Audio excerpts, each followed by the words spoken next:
ஏன் நான் திரும்ப திரும்ப சொல்லேன்னா, டைரி எழுதுவோம். அந்த காலத்துல. டைரி இப்போ வருஷம் வந்ததுன்னா, என் தேதி போட்டு இன்னைக்கு ஒரு மீட்டிங் போனேன். இந்த மாரி டோக்கியோ ராம்நாத் 3/4 மணி நேரம் கொண்டு எடுத்துட்டாரு. நம்ம எழுதுவோம்ல வழக்கமா. சிரிக்கிற மாரி பேசுவார்ன்னு சொன்னாங்க. அவரு என்னென்னமோ பேசினாரு. அப்படி நம்ம எழுதுவோம். இந்த மாரி இப்ப போகிற வழியில இப்படி நடந்துச்சு. ஆனா எனக்கு ஒண்ணும் கவலை இல்ல. ஜெகன் சார நெனச்சா தான் வருத்தமா இருக்கு. ஏன்னா, அவர் தான் என்ன ரெக்கமெண்ட் பண்ணாரு. நெறைய பேரு நெறைய பேரு உண்மையிலதான் சார். நாம நம்ம திருப்பரங்குன்றம் இதுல பேசினேன். சிவன் ராத்திரிக்கு. ஒரு 15,000 பேர் கூட்டம். அப்படி கூட்டம். ராத்திரி பூரா முழிக்கணும். என்னைய 1 மணி 1:30 மணிக்கு பேச விட்டாங்க. 3 வரையும் பேசினேன். நான் பேசி முடிச்சோனே ஒருத்தர் வந்து கை குடுத்தாரு. Super sir. தற்கொலை பண்ணி சாகலாம்னு நெனச்சேன் சார். உங்க பேச்ச கேட்டேன் சார். முடிவ மாத்திட்டேனாரு. கை தட்டுங்க சார். என் உயிர் ஒரு உயிர காப்பாத்திருக்கு என் பேச்சு. கை குடுத்துட்டு கேட்டேன். எந்த கருத்து உங்கள மாத்துச்சுன்னு. இவ்வளவு மோசமா பேசுற நீயே உயிரோட இருக்கும்போது, நான்லாம் எதுக்குடா சாகணும்னாரு. நான் கை தட்ட சொன்னேனா சார். எவ்வளவு படார்னு கை தட்டினாரு பாருங்க. அவன் இன்னொருத்தர் வந்தாரு. கடைசியா நீங்க பேசுனீங்க பாருங்க சார். அந்த 2 வார்த்தை அற்புதம் சார் அப்டினாரு. என்னங்க சொன்னேன்? நன்றி வணக்கம்னீங்கல்ல. அத ஒரு 2 மணி நேரத்துக்கு முன்னாடி சொல்லிருந்தா எவ்வளவு ஆனந்தமா இருந்திருக்கும். இதெல்லாம் வந்து நம்மள நிப்பாட்டிக்கிற விஷயம். அதே மாரி இந்த செல்போன் வந்ததுல இருந்து தயவுசெய்து தப்பா நினைக்காதீங்க. நம்ம இந்தியாவுல மட்டும் தான் எதையுமே பயன்படுத்த தெரியவே தெரியாது. இந்தியாவுல மட்டும் தான் எதையுமே இந்த செல்போன அவங்கலாம் வந்து டிஜிட்டல் லீவுன்னே ஒரு நாள் லீவ் விடுறாங்க sir. Digital leave. Cellphone, TV எந்த எலக்ட்ரானிக் ஐட்டமும் இல்லாம ஒரு நாள் ஃபுல்லா ஒரு சண்டேனா ஒரு சண்டே ஃபுல்லா லீவ் விட்டுட்டு தப்பா நினைக்காதீங்க யாரும்.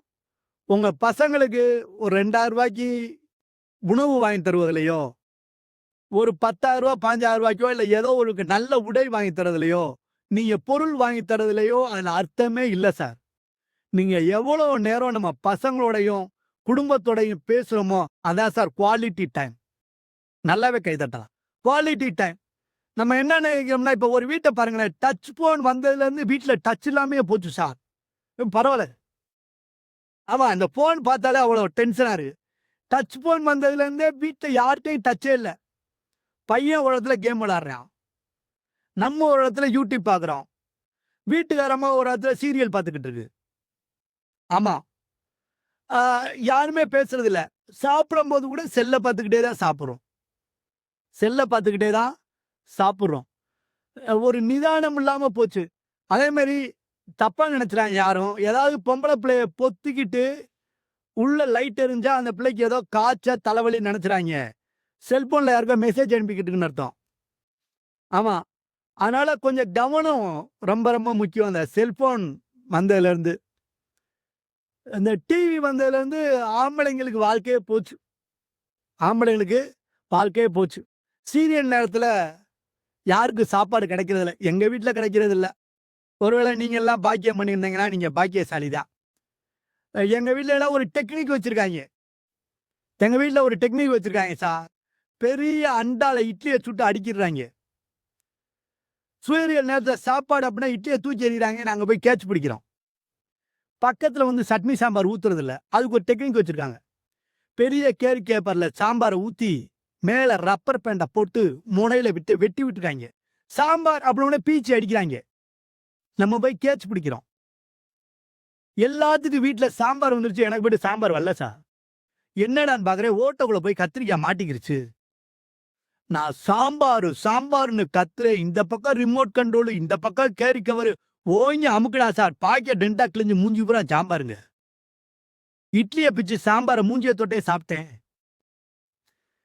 உண்மையிலே சார் என் நிலைமையெல்லாம் அவர் சொல்றாரு, "நீ வேற மேசைய இவ்வளவு இழுத்து விட்டுருக்க" அப்படின்னு. என்ன பண்றது? ஒரு காலம் மாரி இல்ல. அன்னைக்கெல்லாம் எங்க வீட்ல சாப்பிட்டுட்டு இருக்கேன். சோத்துல உப்பு இல்ல சார். சோத்துல உப்பு இல்ல. கோவம் வந்துருச்சு. என்ன சோத்துல உப்பு பார்க்க மாட்டியா? அப்படின்னு அமைதியா போயிட்டா. நான் கூட திருந்திட்டு கடையில போய் உப்பு வாங்க போறாளான்னு நினைக்கிறேன். 2 கான்ஸ்டபிள கூட்டு வரா சார். லேடி கான்ஸ்டபிள. அவரு சமையல் சரியில்லைன்னு நீங்க வன்கொடுமைப்படுத்துறீங்களாம்ல உங்க மனைவிய? அப்படின்னா, இல்லங்க சோத்துல உப்பு இல்லைன்னு சொன்னேன். துப்பு கட்டவனே உனக்கு உப்பு தேவையான்னு? எனக்கு ரூ. 10 பேப்பர்ல எழுதி கையெழுத்து போட்டுருக்காய்ங்க. உணவில் இனிமேல் எந்த குறையும் சொல்ல மாட்டேன். உப்பு இல்லை என்றாலும் பொறுத்துக்கொண்டு சாப்பிடுவேன்னு கையெழுத்து போட்டு வாழ்ந்துக்கிட்டு இருக்கேன் சார்.